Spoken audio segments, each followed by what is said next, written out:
A noção de inferno moderna nasce da confusão estabelecida na Idade Média sobre a natureza do homem versus o pecado. Como o homem é afetado pelo pecado? Como a depravação humana afeta os sentidos do mesmo ou a sua relação com a natureza? Nesse contexto, acompanhada da franca corrupção do papado e da Igreja de Roma, surgem pensadores que buscaram responder essa questão e também de ir de encontro a ela. Um dos maiores foi Tomás de Aquino, o qual estabeleceu sua doutrina antropomórfica do homem, separando as dimensões espirituais das naturais. Pois, para Tomás de Aquino, o pecado afetou o homem e o corrompeu de tal modo que ninguém pode ser salvo segundo as suas obras. Porém, existem esferas naturais, as quais não estão totalmente conectadas ao espiritual, que não foram tão afetadas pela depravação. Ou seja, segundo a cosmovisão tomista, o homem jamais conseguiria chegar até Deus pelas vias naturais, mas os atributos de Deus estão visíveis na criação e sua graça comum está sobre toda a humanidade, isto é, a misericórdia de Deus que age no ser humano, até mesmo nos descrentes, que permitem os mesmos praticarem o bem ou chegarem a alguma espécie de verdade. Para Tomás de Aquino, as esferas naturais, como a arte,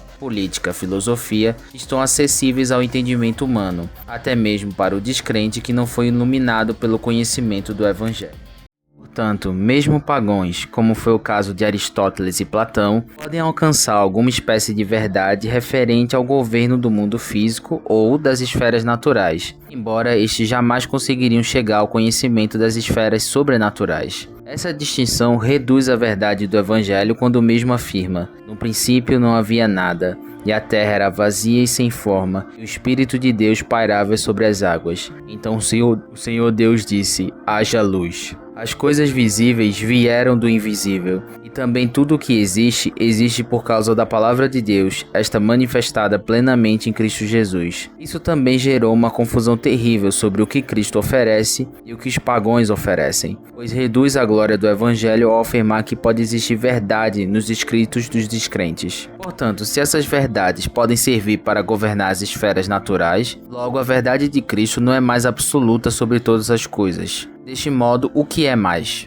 Visto que muitos dos pagãos eram dedicados aos seus deuses e na sua religiosidade. Deste modo, Tomás de Aquino abriu uma confusão nos medievais, que possibilitou o caminho para o que viria a ser o humanismo. Logo, se existe a mera possibilidade de verdade, ainda que mínima, nos escritos dos descrentes, logo o pecado não afetou totalmente as faculdades humanas. Isso coloca o homem em lugar de protagonismo frente à revelação de Deus, o qual busca agora pensar o mundo sob as suas próprias óticas. Portanto, se a verdade de Cristo não é absoluta, também a sua moral não é, visto que, se o pecado não corrompe totalmente, também o inferno, o juízo eterno, perde a sua força.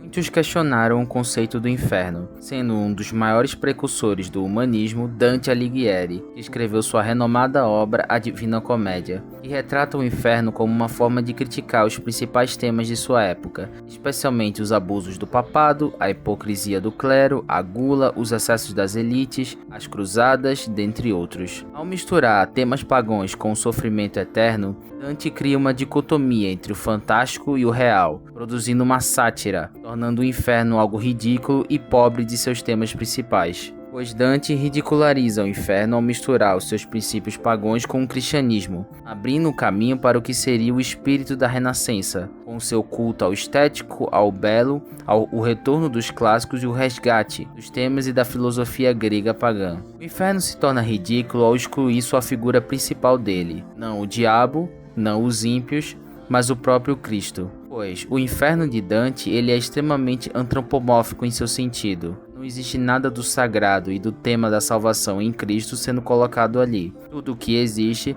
é a crítica ácida aos temas principais de sua época, especialmente ao papado, ao associando especialmente aos círculos do inferno mais terríveis, bem como também é uma própria jornada de autodescoberta de Dante Alighieri frente à revelação divina, com Dante perseguindo a sua amada Beatriz, passando por uma jornada espiritual pelo inferno, pelo purgatório, para então chegar ao céu, sendo o homem descobrindo a si mesmo e assim dessa maneira ascendendo não através da revelação de Cristo, mas através da sua própria autodescoberta e sua própria emancipação. figura principal do inferno não é o diabo, não são os ímpios, não são os demônios, mas o próprio Cristo. E este usou uma alegoria assustadora para descrever o terror do juízo eterno. Existe um vale em Jerusalém, conhecido como Vale de Rinom, o qual nos tempos antigos, na época de Cristo ainda, era usado para descartar o lixo da cidade. Ali naquele vale eles queimavam toda a sujeira da cidade e a fumaça nunca parava de subir, sendo também este lugar, nos tempos dos reis de Israel, o palco de sacrifício dos infantes ao arquidemônio Moloque. Pois os adoradores de Moloque tinham tambores, os quais eles usavam para abafar os gritos dos recém-nascidos, os bebês, que eram queimados vivos em adoração a esse demônio. Essa prática vinha dos povos originários de Canaã, adotadas pelos israelitas tempos depois, a qual foi denunciada pelos profetas Jeremias, Ezequiel e entre outros. Ali nesse lugar, Jesus usa toda a história macabra do mesmo e a sua função de queimar o lixo da cidade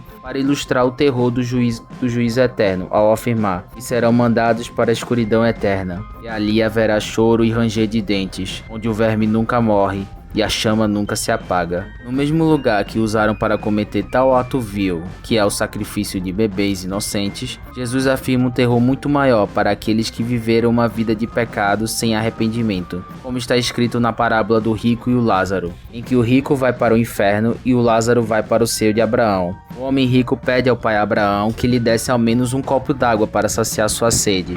Mas até mesmo os mais simples prazeres são negados, pois ninguém que está no seio de Abraão pode ir até o inferno, e nem quem está no inferno pode ir até eles. Pois aqueles que viverão esse terror clamarão pela morte, e ela não os atenderá. Pedirão por socorro e não serão atendidos. Serão atormentados dia e noite por causa da multidão de seus pecados, e por terem rejeitado a graça do Filho de Deus. Pois a luz do mundo, esta é Jesus, iluminou os homens, uns para a salvação e outros para a condenação. Conforme o apóstolo Paulo afirma, os vasos da ira de Deus já estão prontos. Aqueles que morreram no deserto por não terem escutado Moisés terão suas penas como brandas comparadas à pena daqueles que rejeitaram o próprio unigênito do Pai e pregaram contra seu evangelho. Logo, Dante reduz o inferno como destino final para os pecadores que rejeitaram a Cristo, extremamente alinhado com o tema principal do Evangelho, pecado, salvação e redenção através do sacrifício vicário de Cristo, para reduzir o inferno a uma mera jornada antropomórfica do homem.